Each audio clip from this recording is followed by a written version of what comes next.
Are you planning to thru-hike or either section hike the PCT coming up? Well, I might have some advice for you.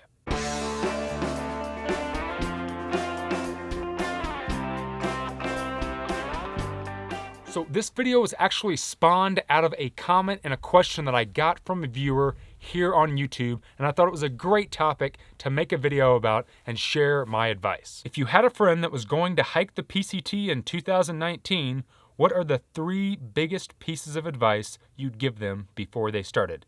Excellent question, and it's something that I actually think about quite a bit. Now, aside from giving the typical advice, the cliche advice like hike your own hike, or make sure you have enough water in the desert, or any of the other advice that one thru-hiker would give to another, I thought about what's some advice that I would give a future thru-hiker that had to do with my hike in particular in 2018. So 3 pieces of advice, I'll do you one better. I have 4. So the first piece of advice that I have for anybody that is planning to do the PCT within either the next year, the next couple years, and whether you're thru-hiking or section hiking, is don't go out too hard. Listen to your body, folks. The first section of the PCT, if you're going northbound, can be very deceiving. Now for me, when I went out and started my hike in April, I started doing 20s every single day. And you can do that, no problem at all. Well, I was doing 20s, and since I was feeling good doing 20s, I decided to keep jacking it up and jacking it up. And by the second week, I was already doing 25s and close to 30 miles a day. Now, in my opinion, the terrain is pretty easy, and you can put out those miles because it's nice, smooth terrain. However, if you're not used to hiking in the desert, it can definitely beat you up fast without you even knowing it. The trail itself is very hard and rugged, and it can definitely put a beating on your feet and your legs within the first couple hundred miles. Now, I myself got injured in the first 300 miles when I was coming out of Big Bear.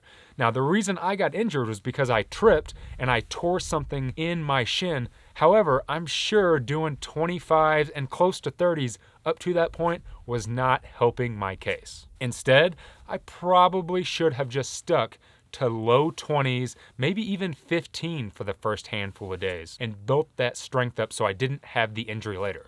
I know a lot of people that got injured in the first 300 miles of the trail. I constantly heard about people getting shin splints, people getting plantar fasciitis, people having sore knees. So the first 500, 700 miles of the PCT, if you're going northbound, can be deceiving. So listen to your body and don't go out too hard. The second piece of advice that I have for any thru-hiker or section hiker planning to do the PCT is take advantage of trail towns. So in Southern California, up until about Mammoth Lake, so right after you leave Bishop, you get to Mammoth Lake, that is basically the last trail town. Now, when I say trail town, I'm talking about towns that have a lot of hiker services. They have good resupply points, like nice big grocery stores. They have outfitters, they have hostels. They are more catered for the thru-hiker or the section hiker. Now, once you start getting into Northern California, from there on, trail towns just kind of disappear. Now, out on the Appalachian Trail, they're pretty much the entire trail. But when you're on the PCT, they go bye-bye after Mammoth Lakes. So take advantage of those trail towns. In the first 700 miles, when you go into one of those towns, take a little bit of time. Make sure that your gear is dialed in. Go to the outfitters. Maybe buy a new pair of shoes and send them ahead. Maybe resupply for further on down the trail, box it up and bounce it up to yourself. So in that first 700 miles, go into places like Idlewild, go into places like Tehachapi, go into Julian. Have a good time. Experience those trail communities. Stay at some hostels.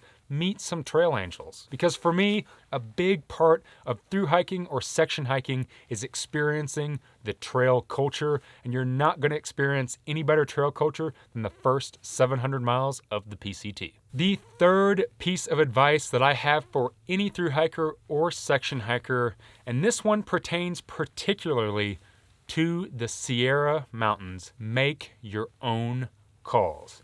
Now, this year in particular, and I'm sure that it's every single year, there's a lot of fear-mongering and misinformation about the trail. There was a lot of other hikers businesses, outfitters that were fear-mongering people about the Sierra. Now, this year on the PCT, we did get a lot of snow, and I personally got off of the trail in Bishop because of a big snowstorm that came in. However, there were a lot of hikers that were getting fear-mongered whenever they were in Kennedy Meadows not to go into the Sierra. People that hadn't been into the Sierra yet, telling people that the snow was too bad, you needed all this gear, or you needed to wait. And there were a lot of hikers that either didn't go into the Sierra, stayed put in Kennedy Meadows for weeks on end, or they flipped up and switched their hike. And most of that was because of fear-mongering by people that weren't in the Sierra and didn't know really what was going on. There was one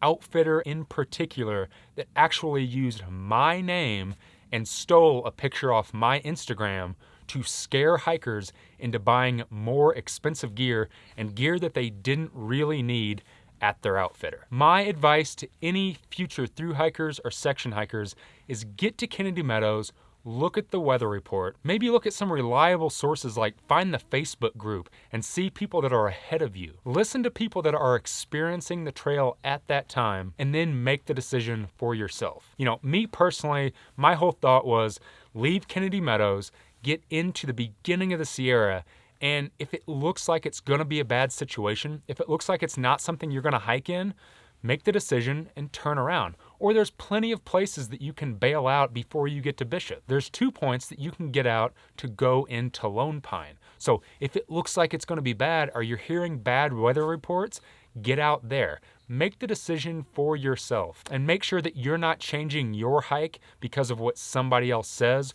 or how someone else feels. Okay, and the last piece of advice that I have for any future through hikers or section hikers is create something during your hike. Now, what do I mean by create something? Well, document your hike while you're out there. If not for someone else, just for yourself. Journal about your hike. Do a blog. Shoot photos, make videos. Use your phone and record a podcast from the trail. Create something while you're out on the trail. You're out there from 4 to 6 months and you're having this awesome experience with other people, with yourself. You're in your own mind. A lot of different thoughts and ideas come to you whenever you're on the trail. A lot of hikers that I've talked to, and I personally get very creative while I'm on the trail. And I think it's because you simplify your life a little bit while you're out on the trail. You take all the extra stuff out of your life and you're basically just left to your own devices. So a lot of people, including myself, get very creative. It's something that I've said in the past that I wish so much that whenever I was out on the Appalachian Trail in 2015 that I would have recorded my hike and took a lot more pictures. And it's not just because I started a YouTube channel, but it's because I would love to personally experience that again. Whenever you get off trail, it starts to fade away. The whole journey, you start forgetting about certain parts. You start forgetting about certain hikers that you met. You forget about certain towns that you went to, certain views that you saw. So take that time and create something. Again, even if you don't want to share it with the world, like making YouTube videos or making a blog or something, have it for yourself because it is an amazing trip and an amazing journey that you're taking in your life.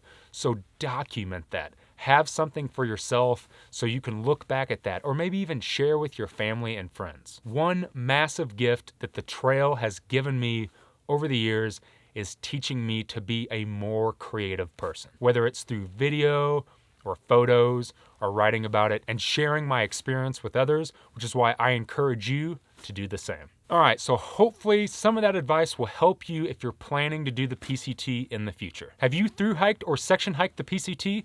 What's some advice that you would give a future hiker planning on going out there? Leave something down in the comments and let me and everybody else know your thoughts. If you haven't had a chance yet, go over and check me out on Instagram. I'm posting a ton of new photos lately of some of the things that Snuggles and I have going on throughout the week, plus some pictures from some past hikes. If you found any value in this video, go ahead and hit that like button. Subscribe to my channel if you haven't already. And as always, guys, thanks for watching.